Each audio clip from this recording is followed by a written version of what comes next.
All right, let's bring the music down. Let's bring Eric Taylor in. Eric Taylor, how are you, friend? What's going on, bud? You doing all right? Yeah, I'm awesome. I'm absolutely awesome. I love coffee. It's like my cheat code for life. Eric, what can people expect from Jaw Jackin in the next 30 minutes? Well, it'll probably go longer than 30, but we're going to talk about Akura. There was some stuff from HHS that was dropped about a little over a month ago that me and some of our councils have been kind of discussing. So, All be right, that interesting.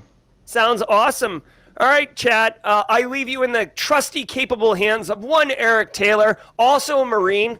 Eric, right, real quick before we go, what are your thoughts about that first story about setting up an independent military branch for cyber? I have very mixed feelings. I need to look into it more. I've been so heads down on some other cases that I haven't had a chance to really dive into it. But do see a lot of um, acceptance into it, and I do see a lot of shade being thrown. But I don't know enough to form my own opinion quite yet. Okay, no problem. You got a little crayon on your teeth there. Hmm. All right, everybody. I'm Jerry from Simply Cyber. Until next time, stay secure. What's going on, ladies and gentlemen? Let's get this thing started off. Let's start off with the intro, and we'll kick this thing off.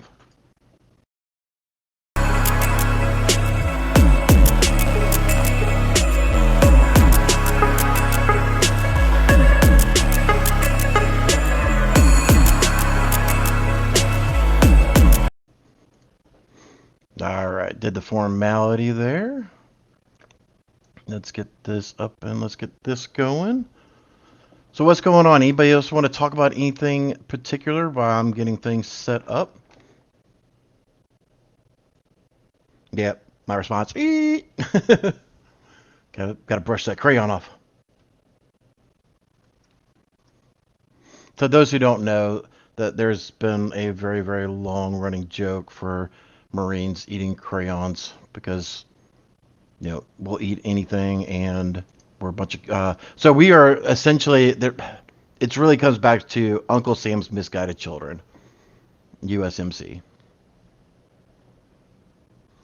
Let me actually start this.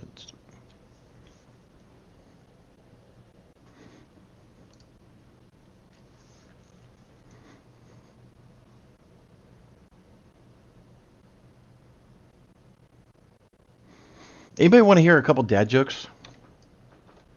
I'm going to subject you to a couple corny dad jokes. So the first one will be, sorry, I'm kind of distracted by a couple other things over here.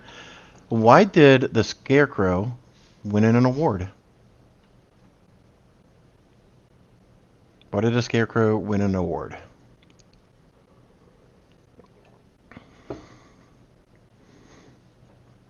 Because he was outstanding in his field.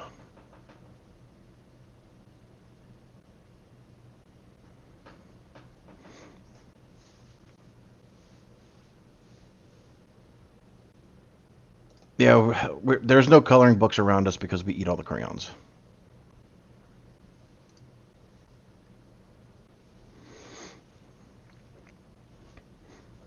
Yep, outstanding in his field.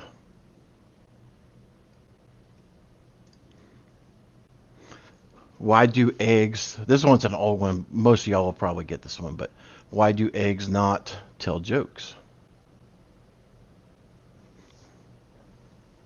Because they will crack each other up.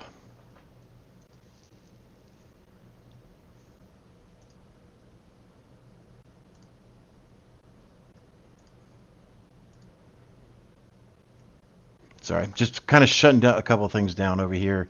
It's been a very, very busy morning. A lot of conversations since like 4:30 this morning. So I thought rebooting my computer, just kind of resetting the entire environment. Yeah, no. That's why I even had mods like, give me a 5-minute warning. I'm still digging in stuff. So,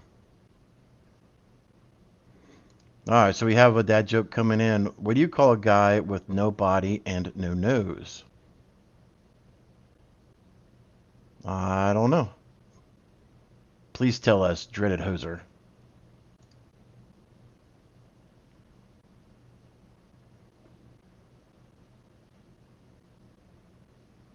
All right, so with that, let me kick off some music. Turn down the audio here a little bit.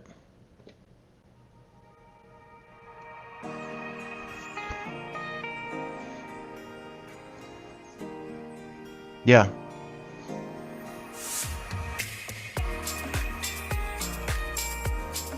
George, I said this last time. I really need to get on the phone with you.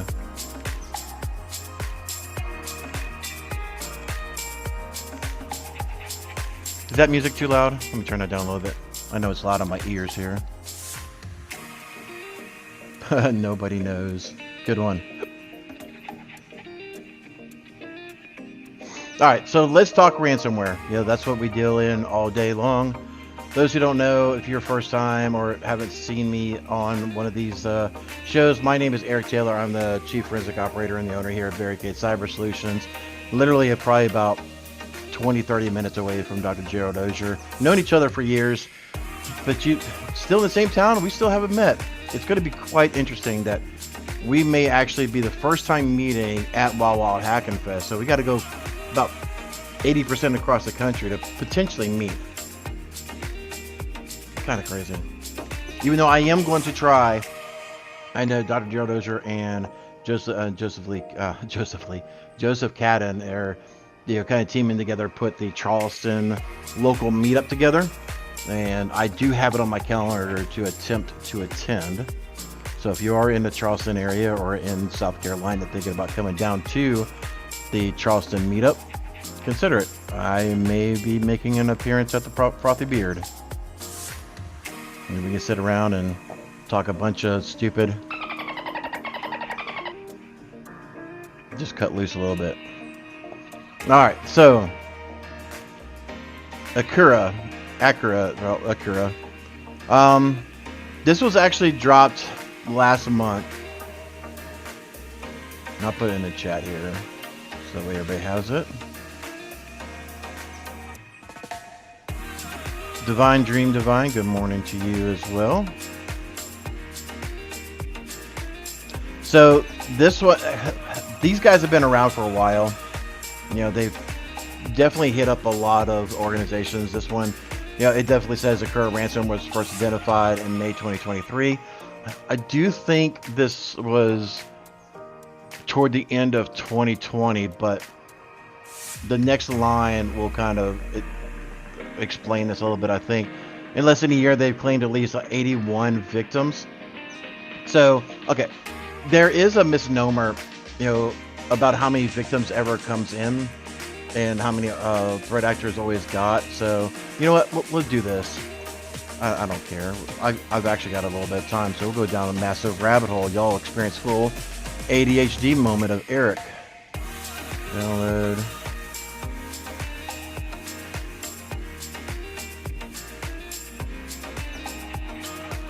Carrie, you're nuts, good sir. You are absolutely nuts. That's all I'll tell you. Barricade Cyber, brought to you by caffeine and anger.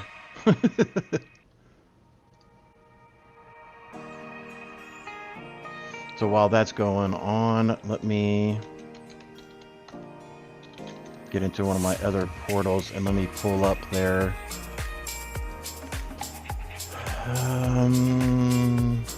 group status. Get their latest onion site. Connect.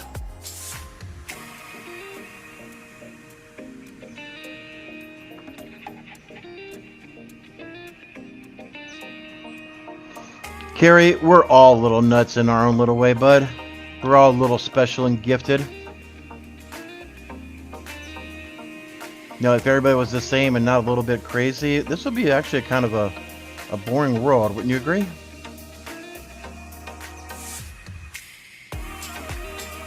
Oops, did I just...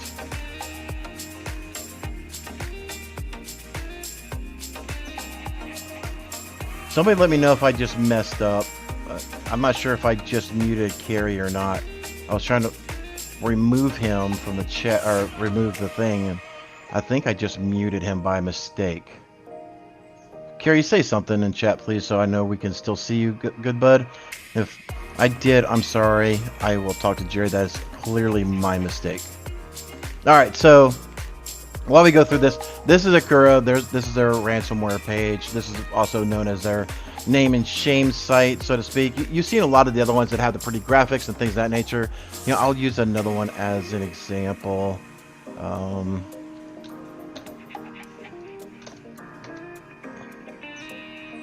The first time I actually seen this one come across on some of my feeds was my date. What? This one's actually doesn't. They've actually changed that one up. Where's their blog one at? Oh, here it is. So they've actually pivoted and moved their blog site.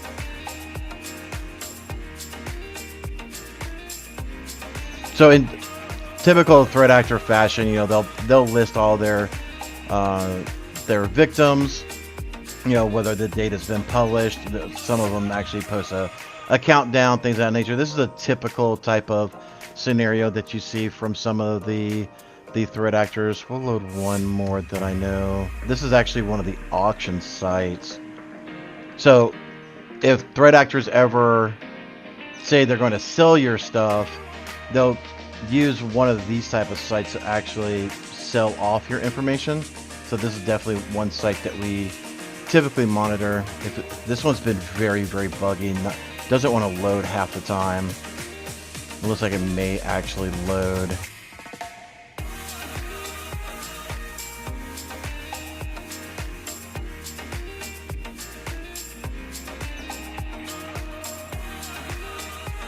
Yep.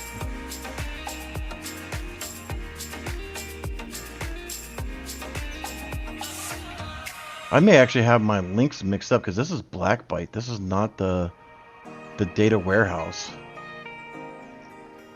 But this is either way. This is another form, kind of like a blog style type of thing where.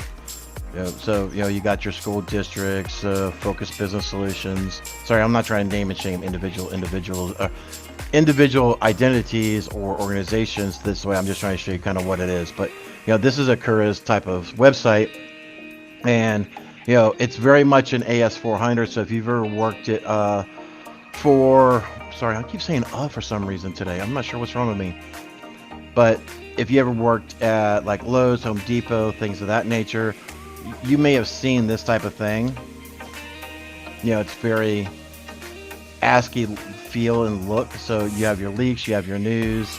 Leaks will populate here in a second, and it will actually show you, all the magnet links and things of that nature. So that way you can be able to download, if you're interested in the PackRite data, if you're interested in Alliance Sponsors Group, these are the leak site information. They classify the news as victims that they currently have that have not been leaked yet. And I do this for a reason, and I'll explain that in a moment. So yeah, you see here, as of operating back in 2023, again, that goes back to that news article. Then again, I'll talk about that in one moment. But if you have to scroll all the way up, but you'll see all these organizations that they have claimed to have compromised. There's no additional proof here like some of the other sites will do. So this definitely looks like more than 81 to me, but I'm not going to take the time during this podcast and Jaw Jackin to actually go through that. So why did I go ADHD moment fully on you guys? It's claimed to have at least 81. I arguably think it's well over 100 on that list that we just noticed and went through. But there was another organization. So before I go into that one, so it is believed by myself and many other people in our space, it's probably a 3-to-1 ratio, maybe a 2-to-1, where people who don't pay and get their stuff leaked out versus people who do pay and get their stuff removed. So, for every one that's listed, we think there was 2 more or 3 more that have been compromised and it was never shown, right? So, but there's no real proof until, international forces come together and they compromise systems, and they're able to, fully extract that type of stuff. And sometimes you can be able to see it because the threat actor will take all the individual Bitcoin and Monero and whatever other cryptocurrencies that they're using and kind of filter it through into one major bucket and then do their disbursements for it. Some of them actually pay out the individual hacker before they take their cut, and vice versa. So it's a business monopoly, really, what it is. But here's what got confused to me when I originally thought May of 2023. It says right here, it should not be confused with another ransomware variant known as Akura. I did not mean to click that.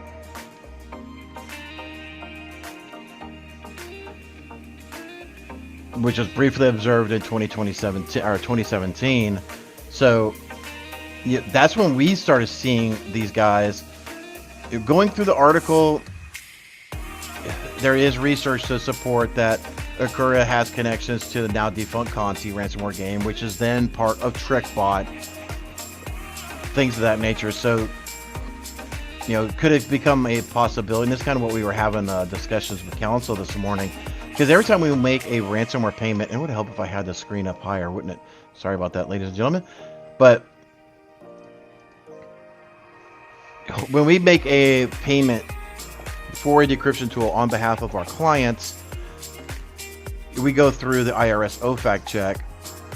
And counsel's already told me that they are seeing pushback from some carriers for paying Akura because of their ties with potential TrickBot, which is on the IRS OFAC list. So making a payment to TrickBot could wind you into a lot of hot water. There is TTPs, techniques, tactics, and procedures, and there is some similar code that is put together. So you'll see the correlation. So that's when you see security researchers put out, there is a link to this, this group is linked to this one because there's snippets and everything like that. I can hear Eric's email, keep looking to see if I have a new, but I am so sorry, Space Tacos. Like I said, I was in the thick of it, trying to get a couple things taken care of. And let me actually shut down Teams real quick.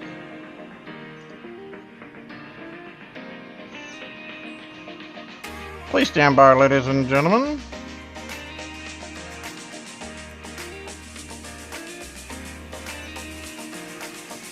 And of course, you always have to go to Task Manager. Details. But it just goes to show you, things are very busy over here. Emails are going off. Okay, looks like I successfully killed Teams. Great, okay.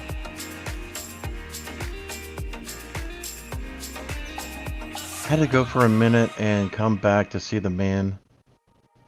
Oh, what's going on, GPT Cat, or Cat GPT?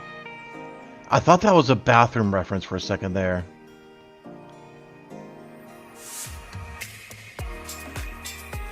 Okay, so here we go, Dr. Jaw Jackin. I thought, I'm assuming truck meant TrickBot was just indecipherable payload second stage, which is a threat actor also. So TrickBot, for those who don't know, they were initial payload of compromisation. Dr. Jaw Jackin, if you're driving, you may want to pull over real quick because I'm going to show you something that's very, very sexy to you. Look at that infographic. Ooh, baby. Ooh, baby. All right, back to the real world. So, TrickBot was spread by malware, by phishing attempts, things of that nature through email, all those type of tools, and that was the brokering vessel that allowed for a payload to be, delivered and kind of go through. So, just checking on mod chat real quick.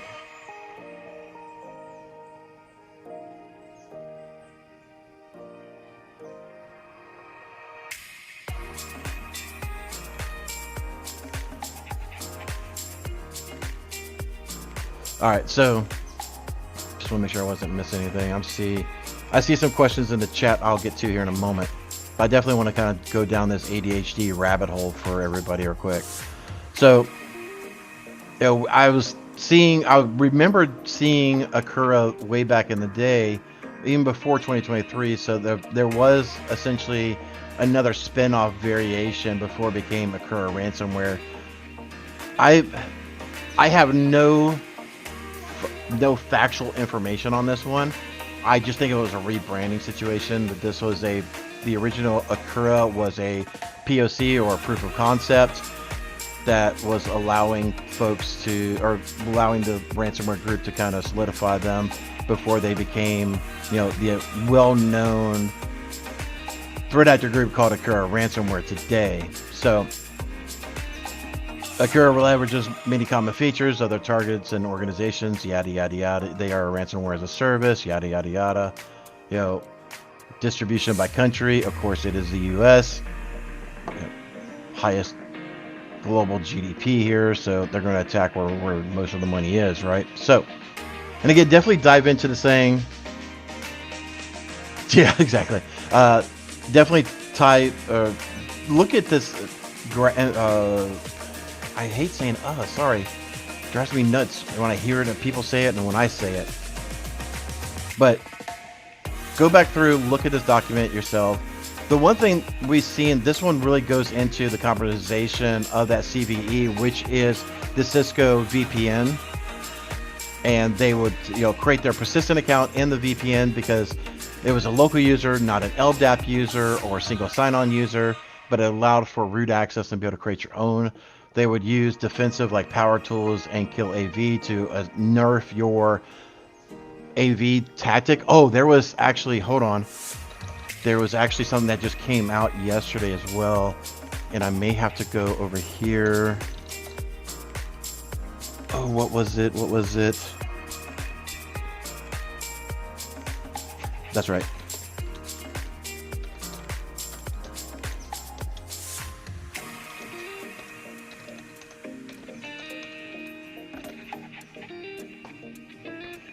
See if I can find this real quick.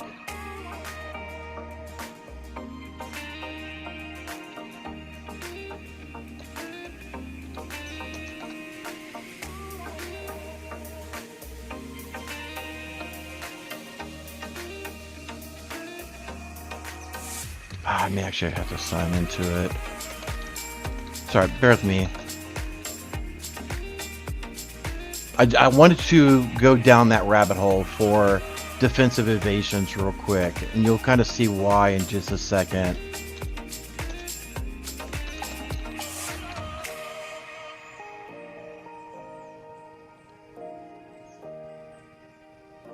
Nope, that's not it. That one's not it.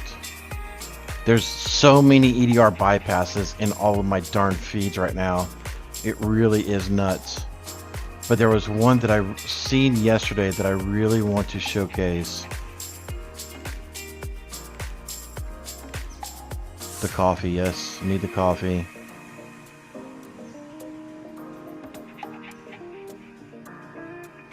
This is gonna drive me nuts if I can't find it real quick.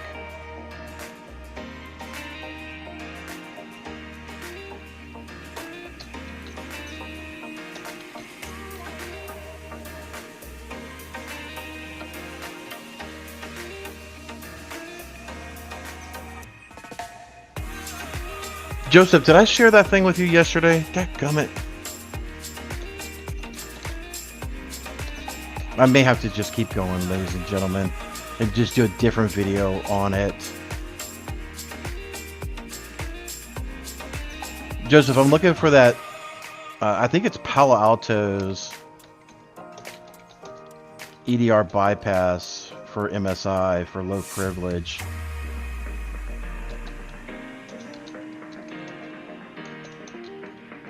I'm not sure if I shared that with you privately or not. Oh, I think I found it. I think I found it.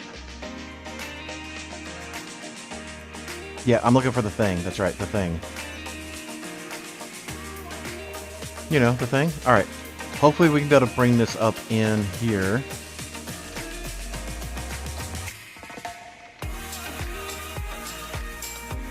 Thanks for bearing with me. If y'all still here, thank you so much. 196 of y'all. Beautiful, beautiful people. All right, so apparently there is a way to bypass Palo Alto's Cortex EDR tool by using a, let's see if we can actually, can we get the actual link? Yeah. That way we can actually blow this thing up a little bit. So here's the link for everybody who doesn't know. But I've seen this come across my feed yesterday. And who doesn't love a good barf over Hillary Clinton?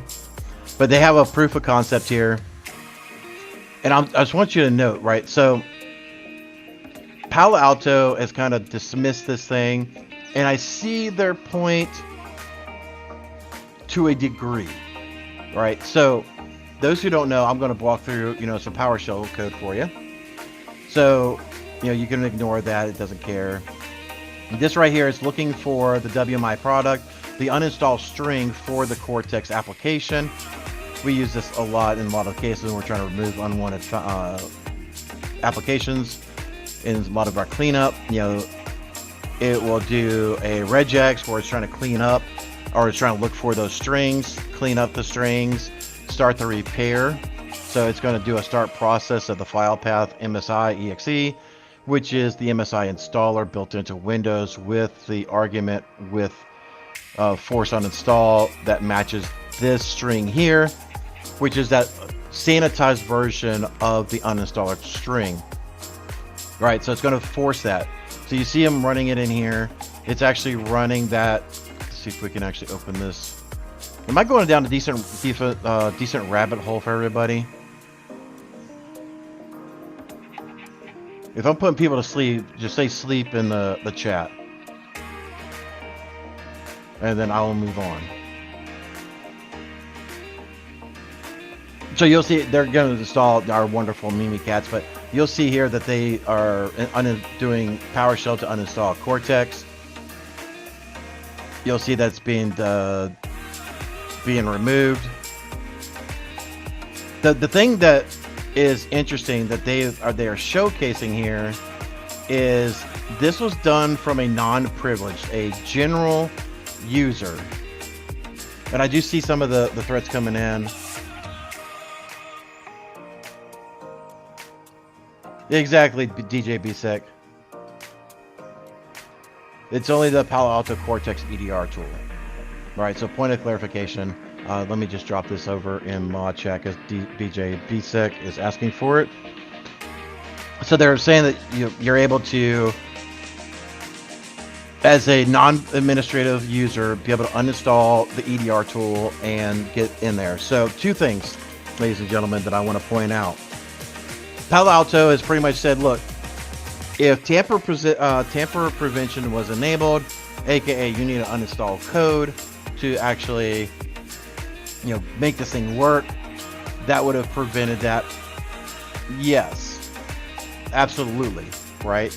So it's an onion link.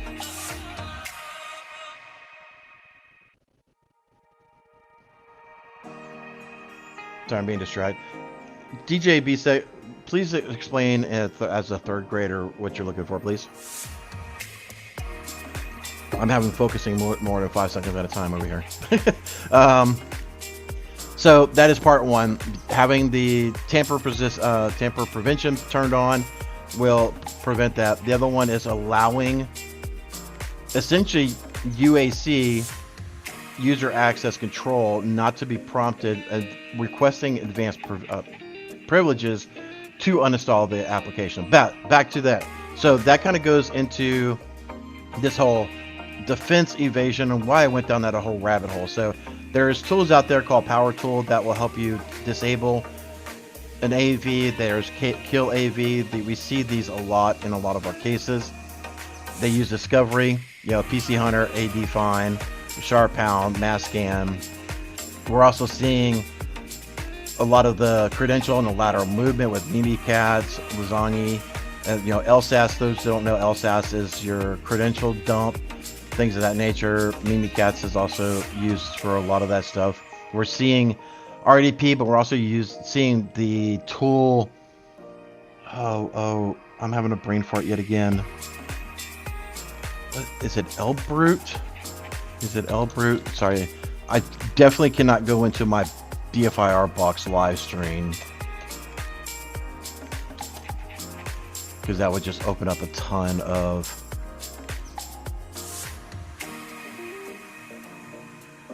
Yep. So, oh, in-brute. So, okay. Joseph already answered it. Okay. So this is one of the tools that we're seeing for massive RDP attacks.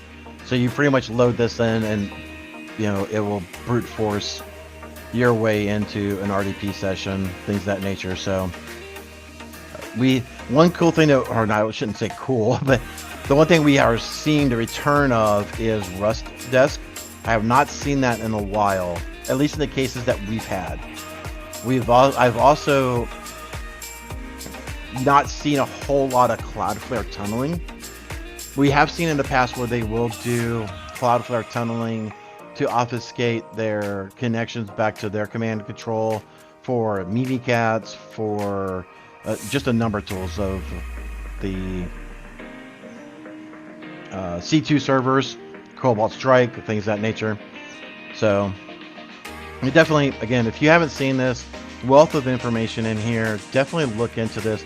Definitely be looking for these tools, you know. Rclone, very legitimate program. Should it be installed in your environments? Probably not. Maybe for your administrators, yeah, maybe. But Carl that's down the hallway, making videos probably doesn't need to have Rclone. May not need to have FireZilla. More than likely, probably doesn't need WinSCP.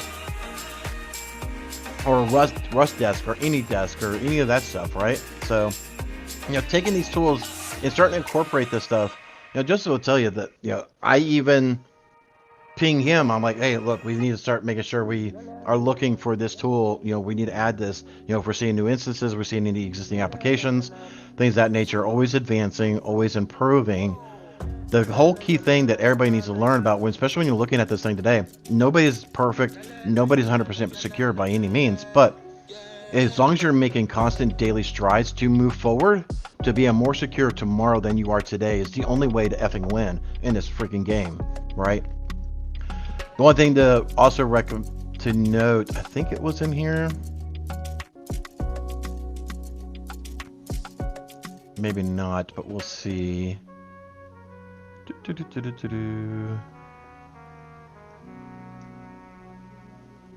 Yes. I'm just going to do a search. Yep, so also the 3-2-1 rule. This is the one thing we've been seeing a lot of people talk about lately, and it's really starting to come back up. And, things like CISO, not CISO series, but the Jen Easterly and CISA should be talking more about, some of these things are very common and should be considered basic stuff. And even in I'll have to go back through the latest October briefing, but I didn't even see some of this stuff in here, right? So, not enough coffee for Casually Joseph. Yeah, so the 3-2-1 rule is important to implement across the enterprise. This means maintaining at least 3 copies of all important files.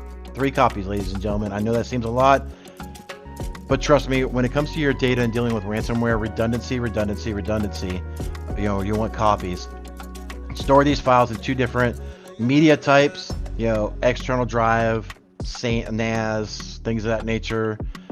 So you have 2 copies in case they get a hold of, or your local backup, these things here, ladies and gentlemen.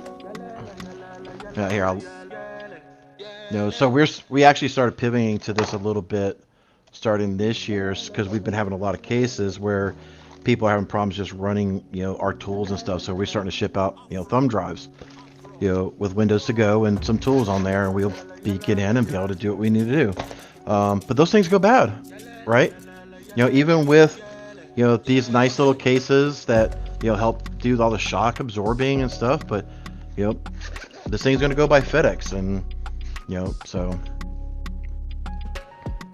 But and then ensure one copy, as the third topic, is offsite and preferably offline. So the whole topic about that one, is getting to immutable backups, things of that nature, so you cannot delete versions of your data, right? And having it only spin there's an incredible workflow that you got to go through, unless I'm not in this particular workflow anymore. So there may be tools out there that I am not aware of. If you know of a tool like this, then definitely drop it in the chat. I'm sure DJ BSEC will probably yell at me in a minute, but there's a workflow you got to go through with some of the tools out there where you upload from your NAS or local backups, whatever it is, to that cloud infrastructure. It's going to sit in that hot bucket. Then you transfer from that hot bucket to the cold storage. That cold storage stays offline. But a lot of times there's that brokering connection that stays live during that transfer. And it does require a manual process. I'm sure folks can build something out in Terraform and things of that nature, but it's a process. So definitely look at this 3-2-1 rule when going through your backups to go through. Disabling hyperlinks and received emails. This would actually solve one other issue that we've been seeing. I think it was earlier this week, right? Where I'll just Google it real quick. I don't know what the CVE is.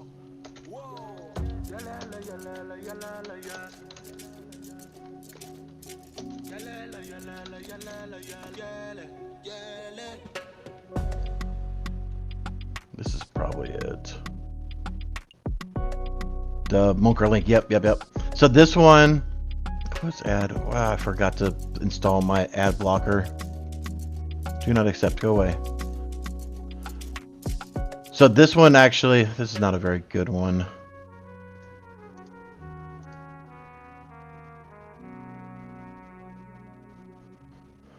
Except, shut up. Go away. See if it actually shows it. It does not. But essentially what this thing does, it brokers, there's a link that's sent to you that essentially when you click it or you try, you have, so you can click it and it'll open or try to make an SMB connection. Also, if you have a preview access, like if you want to be able to preview the email, and a lot of times, like even in our calendar, just for your understanding, like when we do the meet.barricadecyber.com and it shows that preview there, that's kind of the preview link of populating that device or that website.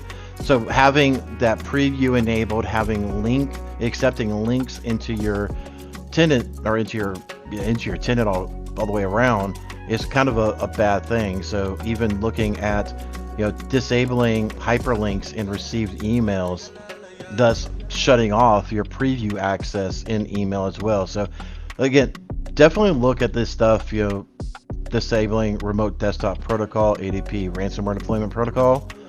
As Jerry says, he's got a video for that. I got a shirt for that. But there's just a ton of information in here, right? So definitely go look at that. If y'all want more of a deep dive into some of that stuff where I'll just rant for about 3 hours cursing and screaming, let me know. All right, we have 155. We didn't lose too many people on here. Is everybody still awake?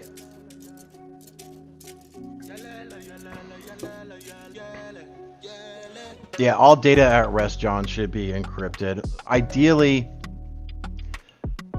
transferring from even the transfer and the storage to the offsite immutable storage or offsite storage should be encrypted as well. So if you can swing it, that'd be great. Let me swing back over to mod chat and see if they're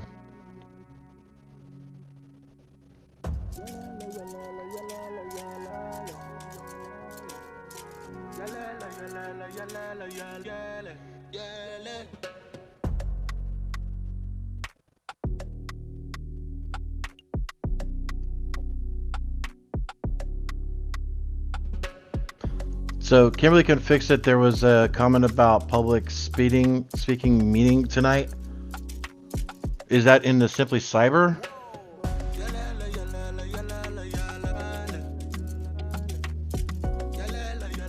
I will talk about that in a second. I just want that confirmation, please.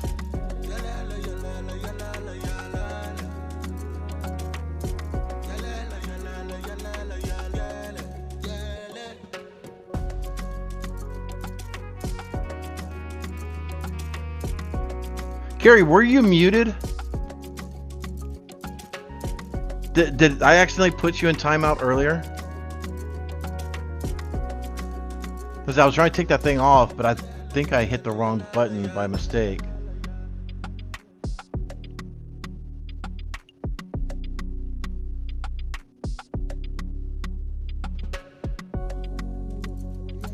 So, JEM Michael, hey, proof of concept means what? Is this like a hey, it works, or like hey, it works if XYZ parameters are met? Yes. So proof of concept is that it's a proof of concept. It shows that a certain exploit or vulnerability essentially is available. Now, most of the time, researchers will just say, hey, this latest one. So thank you, Kimberly, can fix it. I will pivot back to that in 1 second, just talk about it for a second. But let's just say hypothetically, versions, or you're pen testing or doing a proof of concept against version 3.2.1, and that's available for RCE and remote code execution, RCE. And it's kind of up to when you submit that over and you submit that rough draft of that proof of concept, it goes through and then says, the developers will be like, oh, well, this actually impacts multiple. Sometimes the security researchers will, go through previous versions, depending on what it is, to see how long this may have been potentially available. And sometimes the bug bounties will, increase because you found a vulnerability that's been prevalent over multiple generations of code. And you going through that research to help educate them a little bit. But most of the time, the developers can be able to do that. But yeah, it pretty much means it works. You've at least tested it on this version. You've given documentation to how to replicate this in their own environment, and kind of go from there, right? So there is a talk tonight. I'm not sure about the details of it, but apparently there is a thing where to remind you later about public speaking group in meeting tonight on Discord. This is happening at 6 p.m. Central, 7 p.m. Eastern.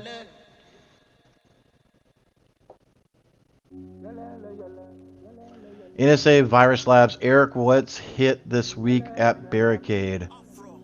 What's hit this week at Barricade? I don't understand the question. Maybe what's hot? What's happening? If that's the question. A lot of heads down. A lot of report writing right now. Trying to get some of these cases across the finish line for final notifications for insurance companies, federal regulators, all this stuff. It's a mess. I've even been leaving Joseph alone.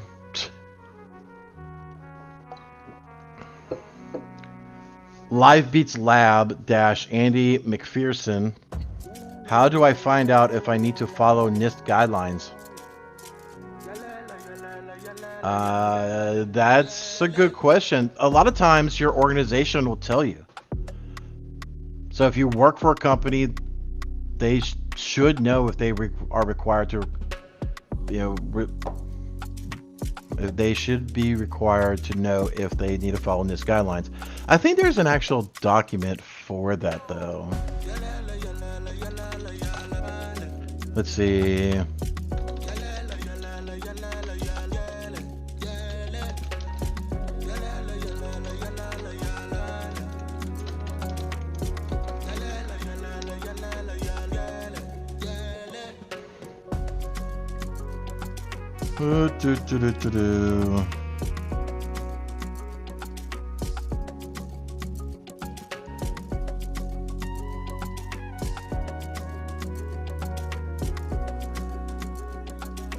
I could have sworn there was an actual, maybe this was it. I'm just going to scan this real quick. Bear with me, ladies and gentlemen.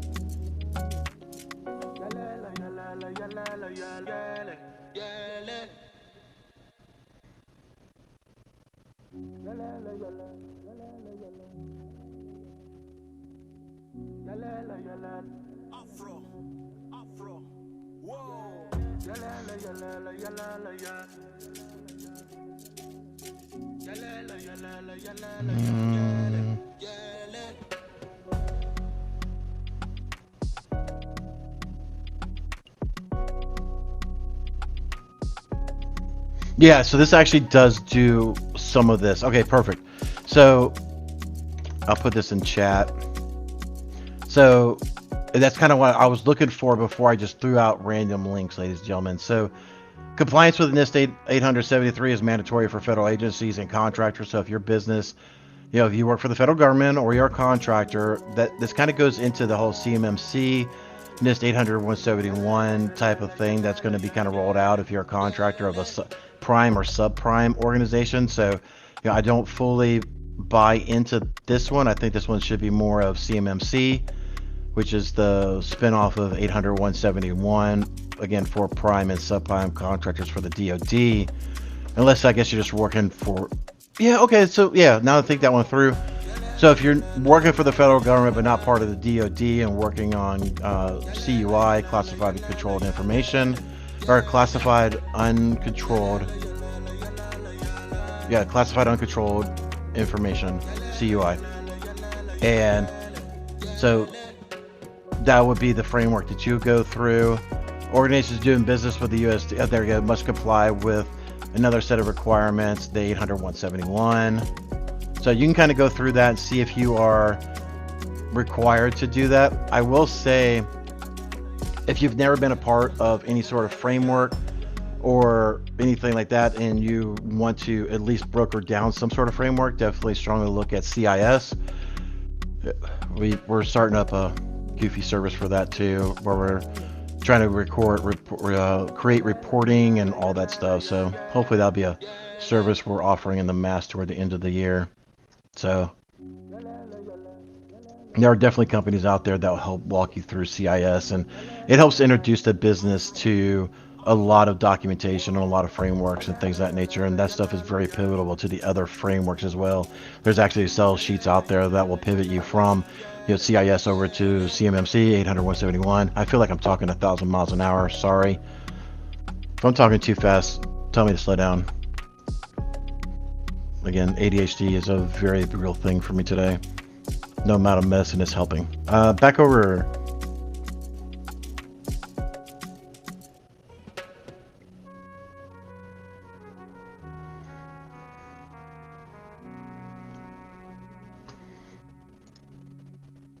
Absolutely, Live Beats. Glad that was of help to you.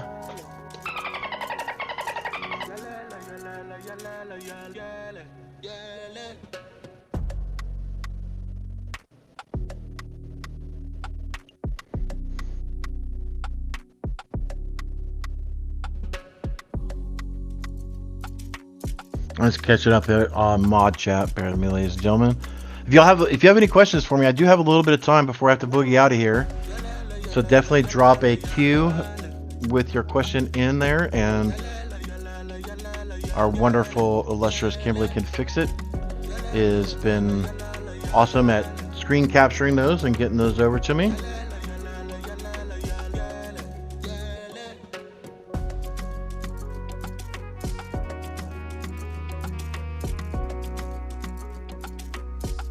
All right, so just as a follow-up for the public speaking. There is a Discord channel.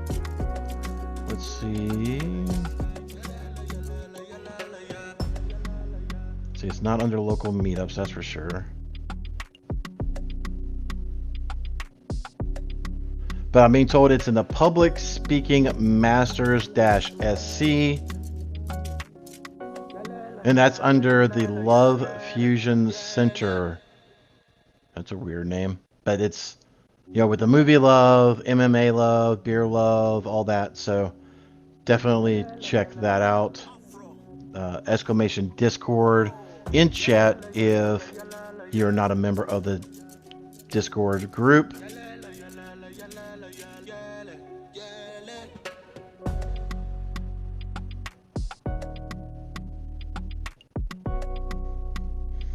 Question in the mod chat from our very own DJ B-Sec. And those, if you're new, you know, seeing this thing, I co-host on Tuesdays. DJ B-Sec co-hosts or does the Jaw Jackin on Thursdays around this time. So definitely give him some love, give him some flack, beat him up a little bit, try to get him to answer some really tough questions, and try to get him to trip over his own feet, if you were. So question comes in from him. When I hear all data at rest should be encrypted, are we talking about a 4U NAS in a data center? I would think those breaking up into cages and stealing those when your thoughts data just means the physical drive is encrypted. And I get this needs to be done for laptops. Okay. Yes, it is just a checkbox, DJ B-Sec. Here's the thing about data at rest. Yes, drives should be encrypted. I don't consider that to be at rest, though. Unless the device is turned off, then it's at rest. When I think of a live system that's in production, anything that is at rest means any data that is not in current use. Right? So let's take an SQL database by example. Databases are widely used. They're always being accessed. They're always being changed. If you have sensitive information in that database, those fields need to be encrypted with something, right? So I think anytime sensitive information is being stored, it needs to be encrypted. So when you're not accessing it, or to access it, you have to use a decryption key to essentially access that data, right? So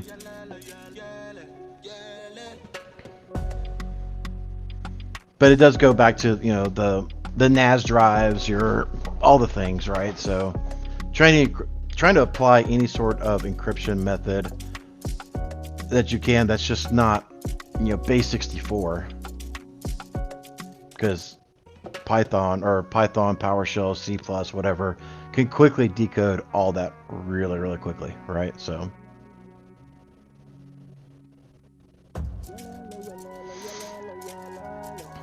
what's hot at Barricade is what they meant. Yep. So we're just gearing up for more stuff, right? So we got, you know, we're still in the early stages of the over-the-top black sponsorship with Wild Wild Hacking Fest.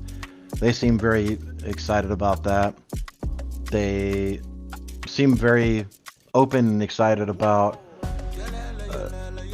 the co-hosting that we did for the Offensive Con a couple weeks ago.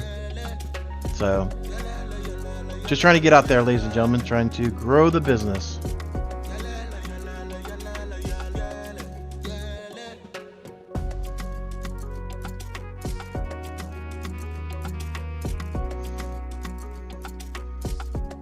Just up, yeah, that's why base 64 is encoding and not encryption, yes.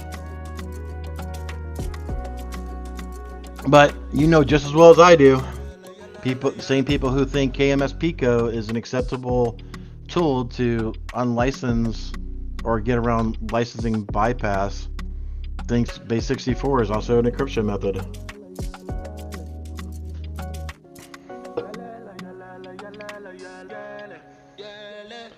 Let's see. Did you hear about Google pulling apps that were building a network from devices that downloaded it? It was like a back. So yeah, I've seen something about that. I've like I was telling Dr. Joe Dozier when we started off, I've been so heads down. There's a lot of stories I get caught up on, but I know Google is making a lot of changes with their Chrome platform coming up as well. But yeah, that looked like, from skimming that one, it did look like a botnet network, right? Again, I gotta go back through and really read that.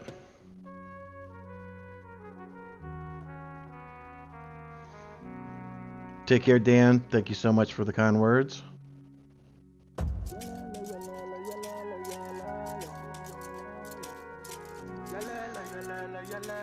I'm assuming this is you're referring to Wawa Hacking Fest. I hope it will be. I hope it will. It's literally our biggest conference sponsorship we've ever done. So no, we're going real deep on it. Get your mind out of the gutter, ladies and gentlemen.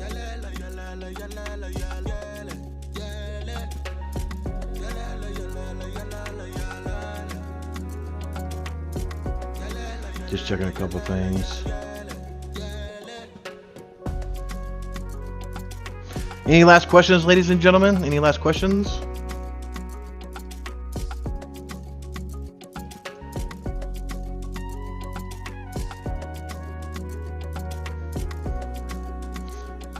Yeah, here's something for you guys.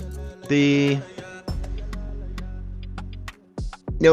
think I posted it last time, or I talked about this last week, but think about some items.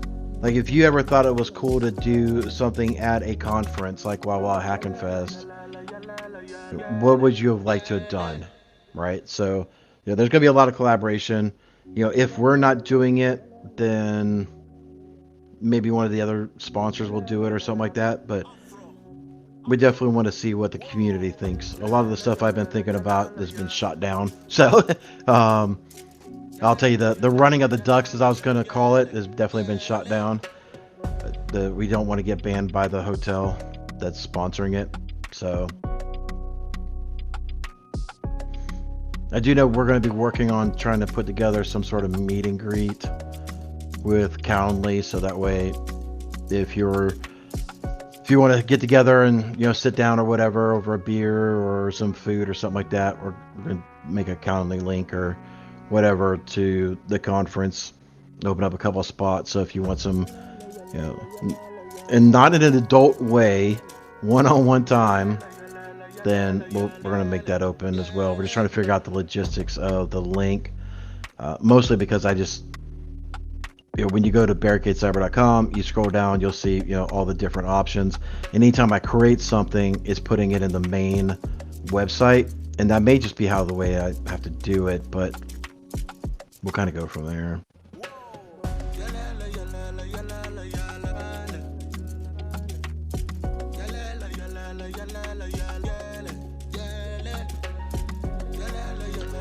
Oh, J.E. and Michael. So there's a thing that was actually, ransomware created using AI. When do you think it will you see it get big, this year or next year? I think this year.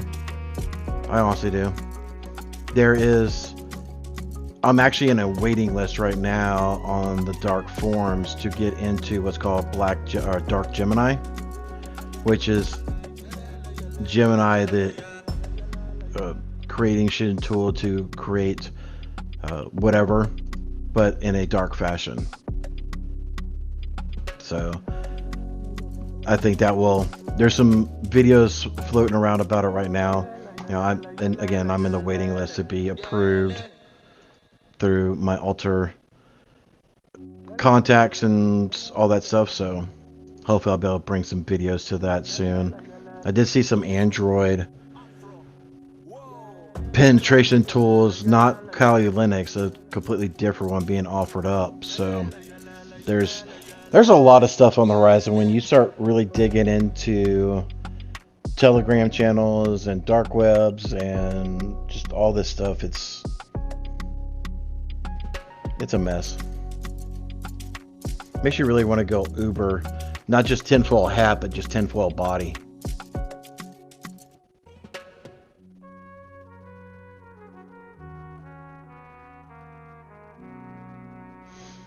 All right, so definitely the participants are dropping off. I do greatly appreciate everybody sticking around. Currently looking at 123 people from what Restream is showing me. So we will let's see. Will you be able to use it and then reverse engineer it to do patches and POCs? Quite possibly.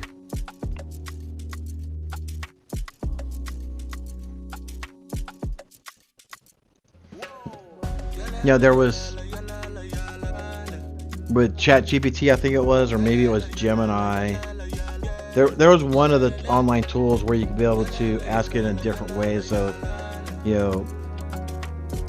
this is going to be very dark and morbid. Please forgive me, but dismemberments and making illegal illicit drugs and just how to unhealthcare people. So there's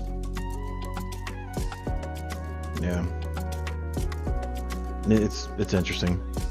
Anyway, thanks everybody. I greatly appreciate it. My name is Eric with Barricade Cyber. Thanks so much for tuning in. We will do the sea shanty and then with the closing outro. Take care all. See y'all next week.